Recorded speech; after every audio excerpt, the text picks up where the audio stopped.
Gideon, and all those who've done all the organizing for the symposium to the next 3 days, both here and down by the Dead Sea. The origins of the symposium lie in a discussion between Debbie and my predecessor and teacher at Oxford, Geza Vermesh. Geza and Debbie were at our regular Tuesday afternoon seminar, which has happened in Oxford every Tuesday afternoon during term since Geza began teaching there in 1965, and is now unmovable. I've tried changing the time, but people won't allow it.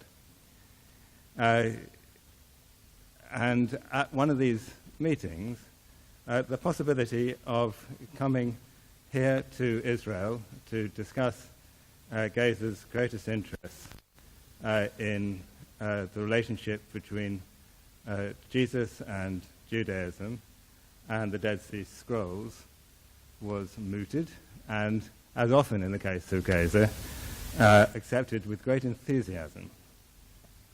Sadly, he's not here. He died in May 2013, before this could be realized. But it does seem appropriate to say something very briefly about why he thought the topic of this symposium was of such importance. Geza Vermesh was born in 1924 in Hungary to an assimilated Jewish family. At the age of 6, his parents and him converted to Christianity. And in his teens, he became a very precocious student. He decided to train for the priesthood. Yeah, he decided to train. That work better? Yeah? Better like that? Yeah, So in his teens, he decided to train for the priesthood, a decision that quite certainly saved his life.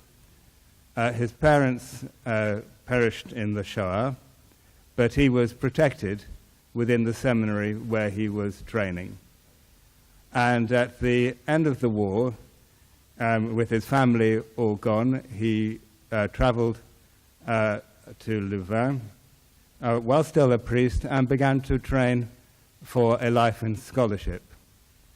He intended to work on Isaiah, and he began a doctorate on the book of Isaiah when news came from this country of the discovery of the Dead Sea Scrolls. And he changed his topic. This is in 1950. He changed his topic to work on the origins of the scrolls, and wrote what he very proudly told anybody who was prepared to listen was the first doctorate on the Dead Sea Scrolls. During the 1950s, after he'd finished the doctorate, he left the priesthood and he left Christianity, and he began to define himself as a Jewish historian, but a Jewish historian with an intense interest in the Christianity that he'd left. And by the time he came to Oxford in 1965, he was writing on two main subjects. One on the scrolls, on which he continued to publish down to the end of his life 2 years ago, and on Jesus the Jew, on Jesus and Judaism, in his latest major work to be published during his lifetime. There is a posthumous work, it's just come out, but the latest work to be published in his lifetime, a full history of Christianity down to the Council of Nicaea. For him, the two topics were closely related. The depiction of the variety of Judaism that came from the scrolls in the Second Temple period, combined with the picture of Jesus as a Jew within a highly complex society in the Second Temple period. It would have delighted him that the conversation with Debbie has ended up with these events here in Tel Aviv and down by the Dead Sea.